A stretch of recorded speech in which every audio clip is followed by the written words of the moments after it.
5 News at Noon starts now. Today, police are investigating after a road rage incident ended in a deadly shooting outside a Bentonville coffee shop. What we're learning about the man who was killed. And Vice President J.D. Vance is in Israel as the administration tries to bolster the fragile ceasefire between Israel and Hamas. Thank you for joining us for your 5 News at Noon. I'm Morgan Wrigley here with meteorologist Danny Cassidy. Hello. Hello. This morning, you probably noticed heading out the door, it's jacket weather. My guess is now around lunchtime, you can probably take the jacket off, but yes. Feeling really nice. Yes, feeling very nice. It's not muggy whatsoever. A little bit windy. Yesterday was a howler out there. Not quite the same today, but still a little bit gusty out there. We'll show you what's going on right now across the region. Temperatures, especially in northwest Arkansas, a little bit cooler in the low to mid 60s. Still pretty nice in the River Valley in the mid 70s. I think we'll kind of stay around that range for the next few hours or so. And compared to this time yesterday, you can see it's actually a little bit warmer in the River Valley because, again, earlier this morning when that cold front swept through, it took a little bit longer to get through than expected. So that's why I think today in the River Valley is going to be a little bit warmer than maybe we anticipated. But northwest Arkansas, compared to this time yesterday, it's roughly 3 to 5 degrees cooler. And that's because of that northwest wind. We're seeing sustained winds right now about 10 to 15 miles per hour, anywhere between gusts of 20 to 25 miles per hour. And we'll keep that pretty strong wind as we head through the next 3 or 4 hours or so. Then after sunset, things will really calm down for us. And then for tomorrow, those winds will be pretty light out of the west, only maybe about 5 to 10 miles per hour. Now, with over the next few days, we're going to stay pretty dry. But as we get into the day on Friday, and then Friday into Saturday, and even a little bit into Sunday now as well, that storm system is trending a little bit slower. While we're not expecting any severe weather at this point, it looks like, well, it could be a little bit wet this upcoming weekend. So we'll talk more about the timings for right now and how much we're expecting for rainfall totals coming up in your full forecast. Morgan. Thanks, Danny. We're learning new details about a shooting in Bentonville that police are investigating as road rage.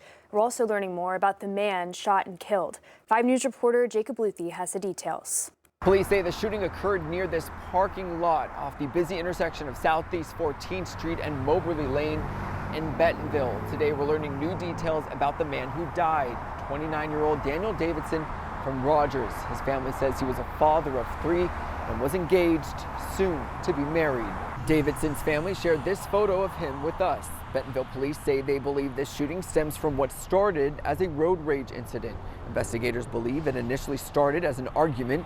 Davidson then ran toward another vehicle in a parking lot on Southwest 14th Street, and the altercation turned physical and shots were fired. Officers arrived on scene around 2:30 Monday and found Davidson with gunshot wounds. Officers began treating Davidson before EMS could arrive, but eventually Davidson was pronounced dead at a nearby emergency room.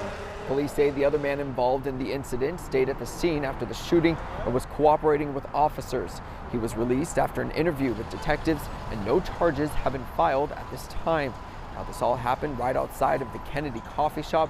The owner tells 5 News an off-duty officer inside quickly ran out to investigate. Luckily, we did have an off-duty police officer from the Fayetteville Police Department, I believe, who was able to run out and take a look at the incident pretty much immediately. And the Bentonville Police Department was also very quick to get here. I believe they were here in just a couple of minutes. Police will continue investigating this incident. As of right now, they say that there is no threat to the public. They believe that this was an isolated incident. They ask anybody who's nearby or may have witnessed the event to reach out to them. In Bentonville, covering news where you live, Jacob Luthi, 5 News. Thank you, Jacob. Attorney General Tim Griffin says 7 people have been arrested for Medicaid fraud. A news release says his team found cases where workers billed for care they never gave, falsified records, and even used clients' money for personal purchases. One person arrested was from Fort Smith, LaTanya Jackson, who pleaded guilty to 1 count of Medicaid fraud after billing for services that she claimed to provide. A UA Little Rock law professor suspended for her social media comments after Charlie Kirk's death has now been fired. Administrators say they did this based on the decision on the way the comments caused a disruption at the Bowen Law School. The governor and other high-ranking leaders called for the firing. According to documents, Felicia Branch posted her thoughts on Charlie Kirk shortly after his assassination 5 weeks ago, criticizing things Kirk had said over the years. By September 24th, the Bowen School Chancellor, Christina Drill, planned to fire Branch from her job as a professor, citing university ethics policies. Branch appealed to a faculty advisory panel, and the panel called the post a mistake, but stopped short of saying Branch should be fired. Experts note public employees like teachers don't have the same broad First Amendment protections as private citizens. And so the way the court has determined to do this is they've said, is the person speaking as a private citizen? Are they speaking on a matter of public concern? He says the government also has to show that the harm to the government workplace outweighs the interest the person has in speaking. In her appeal, Branch said others amplified the disruption her post caused. And a daycare worker is facing charges after being accused of child abuse. Siloam Springs police arrested Mary Ann Clybury on 2 counts of endangering the welfare of a minor and battery. Investigators say video shows her dragging a child across the room and forcefully grabbing another by the arm, which caused them to hit their head. Court documents also show she forcefully lifted one child off the ground by jerking their arm. This all allegedly happened at the Friendship Pediatric Services on Whitlock Drive. Clybury is out of jail on bond. Vice President J.D. Vance arrived in Israel today to try to stop the ceasefire with Hamas from collapsing. The vice president is expected to meet with Israeli Prime Minister Benjamin Netanyahu following fighting over the weekend. Natalie Brand has more details from the White House. Vice President J.D. Vance emphasized the White House remains fully committed to fulfilling its 20-point peace plan. What we've seen the past week gives me great optimism the ceasefire is going to hold. Vance joined Special Envoy Steve Witkoff and Jared Kushner, who returned to the region this week to work on implementation. Both sides are transitioning from 2 years of very intense warfare to now a peacetime posture. Despite new fighting over the weekend, Hamas's top negotiator said today it's committed to ending the war. President Trump Tuesday warned Hamas that allies have offered to go in and, quote, straighten out Hamas. The president said not yet, but if violence doesn't stop, an end to Hamas will be, quote, fast, furious, and brutal. They're going to be very good. They're going to behave. They're going to be nice. And if they're not, we're going to go in. We're going to eradicate them if we have to.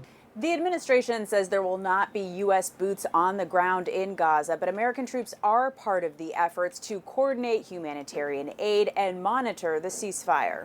The vice president visited the Civilian Military Coordination Center for private briefings with members of the military. This facility will be the hub for the delivery of everything that goes into Gaza as we look to the future. As part of Phase 1, Hamas is still in the process of returning the deceased hostages to Israel, with the remains of an Israeli sergeant major returned overnight.